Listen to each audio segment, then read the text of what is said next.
दूसरा ग्रंथ उसका चैप्टर 5।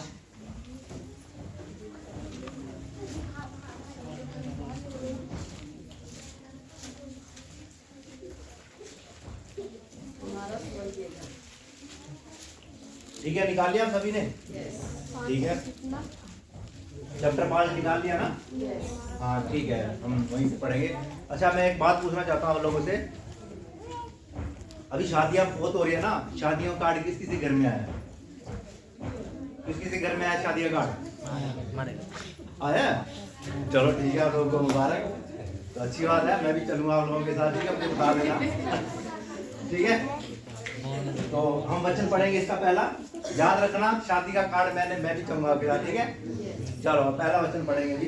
क्योंकि हम जानते हैं कि जब हमारा पृथ्वी पर का डेरा सरीखा कर घर गिराया जाएगा तो हमें परमेश्वर की ओर से स्वर्ग पर एक ऐसा भवन मिलेगा जो हाथों से बना हुआ घर नहीं परंतु चिरस्थायी है। हाँ बस, हालेलुया। ठीक है, इन वचनों के लिए मैं छोटी सी प्रार्थना करूंगा, उसके बाद हम लोग वचन में जाएंगे। ठीक है, धन्यवाद सर्वशक्तिमान पवित्र खुदा पिता, मैं आपका धन्यवाद देता हूँ इस सुंदर समय के लिए। और विशेष पिता, मैं अपने आप को पिता आपके स्वर्गीय पिता हम सोचता हूँ प्रभु ईश्वर राजा। हाँ पिता, आप मुझे बुद्धि दीजिए, समझ दीजिए प्रभु ईश्वर राजा, ताकि पिता मैं भाइयों को बहनों को पिता अच्छे से पिता आपके बच्चों को मैं समझा सकूँ प्रभु ईश्वर राजा। और पिता इनको भी आप समझ दे प्रभु ईश्वर, बुद्धि दे पिता, ये लोग भी समझ सके पिता, औरों को भी समझा सके प्रभु। हाँ पिता, प्रार्थना को आपने सुना, मैं आपका धन्यवाद देता हूँ। सारा आदर सारी महिमा आपको देता हूँ, मांगता हूँ पवित्र मिठे नाम, आमीन। ठीक है, तो क्या लिखा है? क्योंकि हम जानते हैं। क्योंकि हम क्या जानते हो? कि हमारा पृथ्वी पर का डेरा सरीखा गिर जाएगा। कि हमारा जो पृथ्वी का है ना घर है ना, जो हमारा डेरा है वो क्या हो जाएगा? गिर जाएगा। और कहाँ जाओगे फिर आप? स्वर्ग में। ठीक है, हम परमेश्वर की ओर से स्वर्ग में एक ऐसा भवन मिलेगा जो हाथों का बनाया हुआ नहीं है ना, हुआ घर नहीं परंतु चिरस्थायी है। चिरस्थायी, जहां आप लोगों ने जो कभी गिराया नहीं जाएगा, जो हमेशा बना रहेगा। जैसे प्रभु हमेशा बना रहेगा, वैसे ये घर बना रहेगा। अगर आप उस घर के वारिस होगे तो आप भी बने रहोगे। आगे क्या लिखा है? इसमें तो हम कराहते और इसमें यहाँ पे तो हम कहराते हैं और बड़ी लालसा रखते हैं। हाँ, कि अपने स्वर्गीय घर को पहन ले। हाँ, कि इसके पहनने से हम नंगे न पाए जाएं। हाँ, और हम इस डेरे में रहते हुए बोझ से दबे कराहते रहते हैं। हाँ, क्योंकि हम उतारना नहीं वरण और पहनना चाहते हैं। हाँ, ताकि वह जो मरणहार है जीवन में डूब जाए। क्लियर है? समझ में आया? अभी निकाला नहीं क्या? अभी आप लोग मिल गया ना?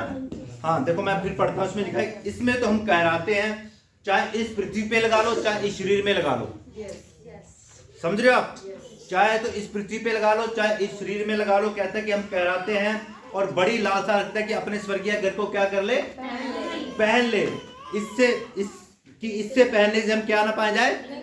नंगे ना पाए जाए। हमें क्या करना? वस्त्र पहनने हैं ताकि हम नंगे ना पाए जाएं। और क्योंकि हम लोग तो यहाँ से हम लोगों के जाना है और उस घर में हम लोगों ने पहुंचना है। यहाँ नहीं हम लोगों ने रहना, वहां हमने जाना है। लेकिन वो क्या कह रहा है? आगे पढ़ो, एक लाइन और पढ़ो, 5।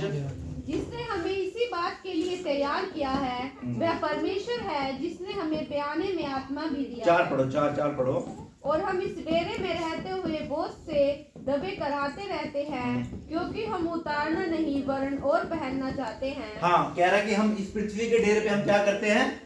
कहराते हैं। ठीक है, हम उतारना नहीं चाहते और हम पहनना हम जरूर चाहते हैं। समझ रहे यार? मेरे गंदे कपड़े हो गए और मैं इनके ऊपर और कपड़े डालना चाहता हूँ, ऐसे काम चलेगा? मुझे वो कपड़े उतारने पड़ेंगे। आपको पता है कि अगर आप चैप्टर मत्ती उसका चैप्टर 22 पढ़ोगे, उसका 22 का 11 में आप पढ़ोगे, कह रहा है कि जब प्रभु बड़ा बोझ हुआ तो स्वामी जब वो बोझ का घर जब भर गया तो स्वामी बाहर निकला उस बोझ को, उस भीड़ को देखने के लिए। तब उसने एक ऐसे मनुष्य को देखा, ठीक है, जिसने वो वस्त्र, विवाह के वस्त्र नहीं पहने थे। उसने उसको बोला कि हे पुत्र, तूने विवाह के वस्त्र क्यों नहीं पहने? क्या मतलब समझते हो आप? इसलिए मैंने आपको पूछा कि शादी का कार्ड किस किस के पास आया है। कि क्या आप अभी तैयारी कर रहे हो जाने की? क्या आप अपना अच्छा सूट नहीं सिलवाओगे? अपने बच्चों का अच्छा सूट नहीं सिलवाओगे? अपने कपड़े अच्छे से प्रेस नहीं करोगे। तो उस मनुष्य ने कपड़े प्रेस नहीं किए, उस मनुष्य ने तैयारी नहीं की, ठीक है। और प्रभु ने उसको पहचान लिया कि हे पुत्र, तूने विवाह के वस्त्र नहीं पहने, इसको उठाओ और अंधकार की आग में फेंक दो, जहां रोना और दांत पीस रहा होगा। इसलिए मैं आज आपको कहता हूं कि मैं वही हूं कार्ड बांटने वाला, वो कार्ड बांटने वाला कि आप लोग तैयार हो जाओ, अपने वस्त्रों को बदलो, अपने वस्त्रों को धो लो, अपने वस्त्रों को प्रेस कर लो। नहीं तो ऐसा ना हो कि प्रभु आपको पहचान ले कि हे पुत्र, तूने विवाह के वस्त्र, मैंने न्योता दे दिया, मैंने भाई पवन को भेजा था न्योता देने के लिए, क्या तूने नहीं सुना? क्या उसने नहीं बोला कि अपने विवाह के वस्त्र तैयार कर ले? विवाह के वस्त्र पहनने के पहले आपको पुराने वस्त्र उतारने पड़ेंगे, यानी आपको पाप का जीवन छोड़ना पड़ेगा। आपको अपनी जो गलतियां हैं उनको मानना पड़ेगा। अगर आप पाप से निकल गए हो तो दोबारा पाप में नहीं जाना, समझ रहे हो? इसलिए वो कह रहा है कि पहनने के लिए पहले उतारना पड़ेगा, तो आप उस स्वर्ग राज्य के वारिस होगे। समझ रहे हो आप? इसलिए मैं कहता हूं कि अगर आज जैसे आप यहां तैयारी कर रहे हो शादी में जाने के लिए, तो वहां की तैयारी भी आपको करनी ही पड़ेगी। नहीं तो वो कहेगा उठा के और अंधकार की आग में डाल दो। समझ रहे हो आप? अगर आप पढ़ोगे अपना प्रकाशी वाक्य उसका 22 चैप्टर 14 वचन में लिखा है कि जिसने अपने वस्त्रों को धो लिया उसने जीवन का वृक्ष पा लिया। जिसने अपने वस्त्रों को धो लिया उसने जीवन का वृक्ष पा लिया। समझ रहे हो? जीवन का वृक्ष कौन है? प्रभु यीशु, उसने इसको पा लिया। वस्त्र धोने का मतलब समझ रहे हो? फिर अगर आप पढ़ोगे 19 उसका 7-8 पढ़ोगे ना, वहां लिख रहा कि मैं दुल्हन को मलमल के कपड़े दूंगा, मलमल के कपड़े दूंगा। क्या है वो मलमल के कपड़े? वही लिखा है, वहां लिखा है कि मलमल के कपड़े का अर्थ है कि उस मनुष्य के अच्छे काम। इसलिए मैं आप लोगों को कहता हूं कि पहले उतारोगे तभी आप पहनोगे। पहने अगर आप कहोगे कि मैं, वो लिखा है कि मैं लालसा तो रखता हूं कि मैं उस स्वर्ग में चला जाऊं, लिखा है, देखो वहां पढ़ भी लो, 3 में पढ़ना, इसी के 3 में पढ़ना लिखा है कि इसके पहनने से हम नंगे ना पाए जाएं। ना 2 पढ़ो, क्या लिखा है? हाँ 2 में पढ़ो। हाँ, इसमें तो हम कराते और बड़ी लालसा रखते हैं, इसमें तो हम कहराते और बड़ी लालसा रखते हैं कि अपने स्वर्गीय घर को पहन ले, अपने स्वर्गीय घर को पहन ले, कि इसके पहनने से हम नंगे ना पाए जाएं। हाँ। और हम इस डेरे में रहते हुए बोझ से दबे कराते रहते हैं, हाँ। क्योंकि हम उतारना नहीं वरन पहनना चाहते हैं। हाँ, हम उतारना नहीं चाहते, ताकि हम जो अब मैं आप लोगों से पूछता हूँ, अभी किस किस ने ये कपड़े उतारे, किस ने मैले कपड़े उतारे, है ना? और देखो आपका मन आपको बता देगा। मुझे वो जरूरत नहीं है कि मैं आपको वो करूं, है ना? आपका मन, आपका हृदय जो प्रभु आपके अंदर काम करता है वो आपको बता देगा कि मैंने कपड़े उतारे नहीं उतारे। और आप कहते हो कि भाई हमें डांट मारता है। प्रभु यीशु मसीह क्या डांट नहीं मारता था? क्या वो नम्र था? बिल्कुल नम्र भी था, डांट भी मारता था। चेलों को बोलता था कि हे अल्प विश्वासियों, मैं कब तक तुम्हारे साथ रहूंगा, मैं कब तक तुम्हारी सहूंगा। ऐसे ही अभी आप लोग भी, और आप लोगों को मैं कब तक समझाता रहूंगा। कब आप अपना पाप को छोड़ दोगे? अभी आप कहोगे भाई आप तो बड़ा लेक्चर देते, क्या आपने पाप छोड़ दिया? मैं अपनी गवाही क्यों दूं? आप लोग मेरे गवाह हो, मेरा प्रभु मेरा गवाह है, ठीक है? मैं जिनके बीच में रहता हूं, है ना, तो वो मेरे गवाह है कि नहीं? मेरी बहन वो बैठी है पीछे, वो मेरी गवाह है। उसको पता है कि मैं पीछे कितने तीर चलाया करता था। समझ रहे आप? तो ये बात है कि जब आप अगर मैं फिर वहीं जाता हूं ना, अगर पाप से यहां से, अगर मैं पाप से निकल के मैं प्रभु में आ गया और मैं फिर अगर पाप में आ गया तो फिर मैं क्या हूं? बताओ, प्रभु ने क्या बोला उसको? क्या बोला उसको? देख लो क्या बोला उसको। अगर मैं पाप छोड़ के समझ रहा है? वो कह रहा है कि वो इंसान उस सूरनी के समान है। समझ रहे आप? वो इंसान ऐसे उस सूरनी के समान है जो जिसको नहला धुलो दिया, उसके बाद वो फिर गंदगी में चली गई। समझ में आ रहे? वो इंसान उस कुत्ते के समान है जो अपनी छांट खुद छांट लेता है, खुद उल्टी करके खुद उसको खा लेता है। बात समझ में आ रही है? तो ये समझ लो ये किसके लिए बोला मैं, है ना? समझ रहे हो ना आप? जो ऐसे काम करते। तो ये वचन डांट मारता है। जब आप इस चीज को अच्छे से पढ़ोगे ना, अच्छे से सीख लोगे, तो मैं आपको सच कह रहा हूँ कि आपको वस्त्र मिल जाएंगे। मैं यहाँ अच्छे पहनने के वस्त्र कोई मतलब नहीं है, समझे हो? वस्त्र मैंने वहां के लिए तैयार करने हैं, ठीक है? अब मैं अभी आप लोगों को जो मैं आपको बता रहा हूँ ना, जो आपको मैं प्रचार कर रहा हूँ, पहला काम तो मैं आपको शादी का कांड बांट रहा हूँ यहीं पे। मैं आपको निमंत्रण दे रहा हूँ उस बड़े भोज के लिए।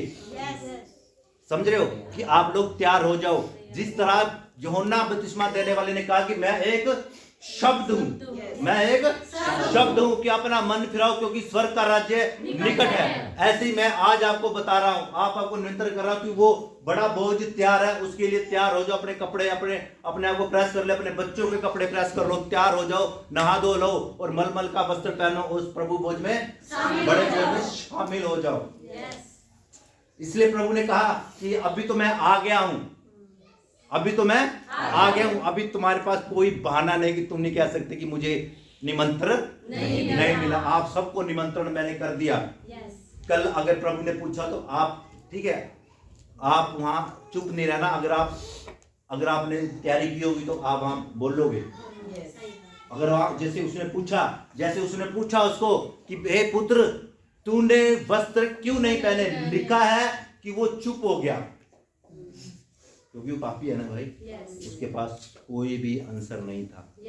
इसलिए मैं चिल्ला के आपको लोगों को बोलता हूँ कि वचन पढ़ो, सीखो, ताकि तुम्हारे पास साहस हो उस प्रभु के सामने खड़े होने के लिए। मैं एक क्वेश्चन पूछता हूँ ना, आप चुप हो जाते हो, जब वो बाप पूछेगा तो अब कैसे जवाब दोगे? समझे हो? मैं तो मिट्टी हूँ, आज हूँ कल हूँ, ऐसे मारोगे तो धूल की समान मैं तो उड़ जाऊंगा, लेकिन जो बाप पूछेगा तो फिर क्या करोगे? समझो। इस करके मैं आप लोगों को, आपके लिए मैं रोता हूँ, चिल्लाता हूँ। आपको पता है आप में कुछ ऐसे भी हैं, आप लोगों के लिए, आप में कुछ ऐसे भी है आप लोगों के लिए कि भूखे रहते हैं, आप लोगों के लिए फास्टिंग रखते हैं, आप लोगों के लिए प्रेयर करते हैं, आप लोगों के लिए रोते हैं, आप लोगों के लिए गिड़गिड़ाते हैं प्रभु के लिए, आप लोगों के लिए कि मेरा भाई मेरी बहन बचाई जा सके, उस स्वर्ग राज्य के वो लोग वारिस हो सके, आप लोगों के लिए।